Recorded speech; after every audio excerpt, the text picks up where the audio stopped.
Hey everyone, Combo here, back with another Empires and Puzzles video, and today we are going to talk about the war rotation in the game. Lately, war schedules have been completely sporadic it seems, and I'm going to review some information that was recently shared with us that I think will clarify some things about the war rotation. Before we get started, if you do enjoy this video or find it helpful, hit that like button, make sure you're subscribed to my channel, and turn that notification bell on so you can be alerted of when I drop new content. So for the longest time, we had 5 different war types with a very consistent cycle. There was Rush War, and then after that there was Undead Horde, and after that there was Arrow Barrage, then Equalizer, and then Attack Boost. And guess what happened after that? We went back to Rush War and repeated the cycle again. It was predictable and allowed people to level their heroes and limit break them while being able to plan those heroes for the various war types that were scheduled in the game. And now we see certain war types, it seems, every 3 months, and then Skyfire War is a monthly occurrence. Why? One of the really cool things that SG has done over the last few months was create a separate section in the forum that was only able to be accessed by content creators. I've mentioned this before, and I'm sure other content creators have as well. It's been a great way for us to share some ways we think SG could improve the game and the community, and for us content creators to collaborate with each other and grow as a group. Honestly, it's been pretty awesome. Obviously, not everything in the game is perfect. We all know that. But this area on the forum has allowed us to act as a bridge, so to speak, for the community and SG, and this war rotation topic is one of those situations. I recently posted a topic about the war cycle, expressing this as a huge pain point for the community, and we got an answer from one of the staff members pretty quickly. Honestly, I don't want to call him out in case this eventually changes, and I don't want everybody messaging him and tagging him and everything and saying, why is the war cycle not what you said it was? Because it is very possible it will change, but we have been given confirmation that at this point, right now on July 5th, 2025, that this is the current war cycle. This graphic here was created by Burks G, who is not a staff member for SG. He is a content creator that creates a ton of stuff that you see circling around the community, including the monthly calendar every month. Shout out to Burks G for putting together this war rotation graphic, and thank you for all that you do for the community. Also, disclaimer, I mentioned this earlier already, SG could change this war rotation at any point. So right now, when this video goes live, we are in the middle of Arrow Barrage War. After that, we will go to Bloody War next week, and then Equalizer War, then Skyfire War, then Attack Boost, then Rush War, and then here is where it gets tricky. So because Cloverfield and Ancient Terror have been identified as the 2 war types that involve the most luck, SG has actually decided to have these war types run on an A-B schedule, so to speak. So they will alternate in this 9-week schedule, meaning we should only see each of these war types once every 9 weeks. This is a great thing in my opinion, and is the reason why we haven't seen Ancient Terror in so long, since that is what we will have coming up when that part of the cycle comes around in a few weeks. And then in 9 weeks after that, we will get Cloverfield, and then another 9 weeks later, we'll get Ancient Terror again. I think you get the point on that. Anyway, after that part of the cycle, we go to Undead Horde War, and then after that is Skyfire War. Why is Skyfire War in the rotation twice, you ask? Obviously, SG wants us to spend time in the Dragon Spire part of the game. Personally, I have not spent much time on that side of the game. Recently, I was able to finally ascend my first 5-star dragon to the 4th level and then max them. But as far as things that I do in the game, I try to remember to do the rare quests as they pop up. I try to keep up with the Path of Dragons. Obviously, I collect my free chests and stuff like that so I can get the chests to go over to the main part of the game. I do some dragon raiding, which helps out with the Path of Dragons, and I keep up with my map quests as well. But I've only got one 5-star dragon maxed, and I've only got one other 5-star dragon in total. I have been able to max quite a few 4-star dragons, which is what I primarily use in Skyfire War, and honestly I even use 1 or 2 3-star dragons because of the way those classes match some of the heroes that I use in war. But even being in a top 25 alliance, using 4-star and 3-star dragons, honestly, in my opinion, is fine. And while many people complained about Skyfire War when it was first introduced, in my opinion, Skyfire is probably the second most normal war after Undead Horde War. At least that's my opinion. So honestly, I actually like the fact that Skyfire War comes twice in this 9-week rotation. Maybe that's an unpopular opinion, but I feel like the dragons don't have that big of an impact, and at least they are predictable. Except the new Dragon Reviver, but we won't talk about that. It's only 15% chance. Is Skyfire War my favorite war type? Absolutely not. Maybe if I had 6 maxed legendary dragons, and if I remembered to use the dragon specials every time I could, because I definitely don't remember to. I'm still getting used to it just like everybody else is. Anyway, personally, I am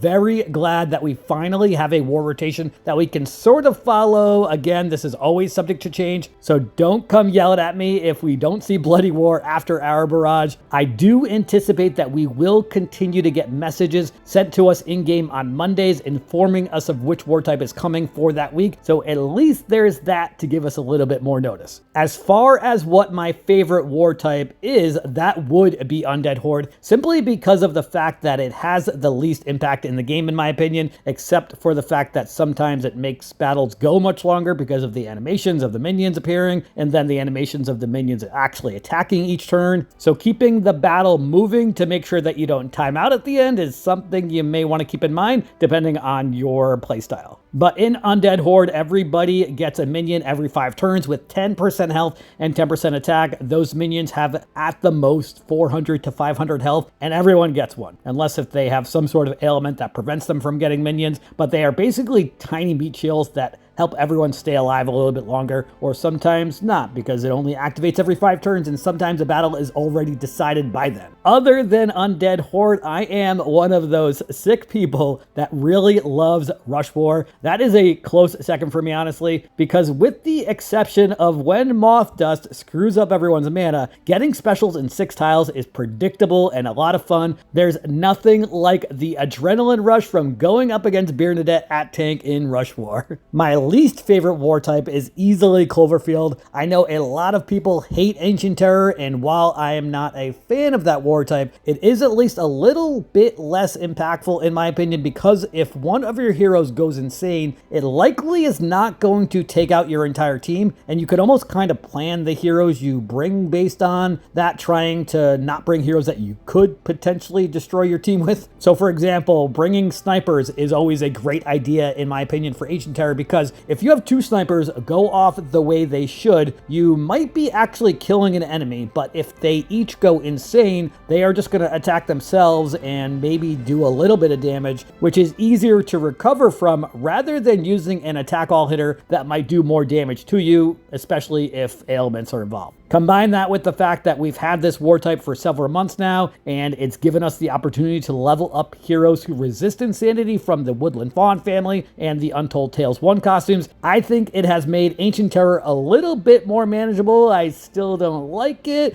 but not my least favorite. That title goes to Cloverfield because it is literally all luck, and while I have done pretty well in it when it has come around, I still hate that if Tamlin or someone similar goes off twice for the opponent, then it literally wrecks the whole battle. And if someone like that goes off twice for you, yeah, you won, but did you really earn it? I know it's very common for people to say, I shouldn't have lost that, I got screwed, but the flip side of that is, do you actually earn all of your wins? Getting a win in Cloverfield that you didn't earn is definitely something that is very possible. I'm sure this happens all the time, but one of my alliance mates posted a video of a win they had last Cloverfield, and I think it was Senius that went off twice, and literally the battle lasted like less than 30 seconds or 45 seconds at the most. It was crazy. I've definitely been on the giving and receiving end of the luck in Cloverfield, and I will pass on the possibility of either of those. Let me know what your favorite and least favorite war type is, and that is going to do it for today's video. I hope you did enjoy it or found it helpful, and if you did, hit that like button. Make sure you're subbed to my channel, and I'll catch you guys next time.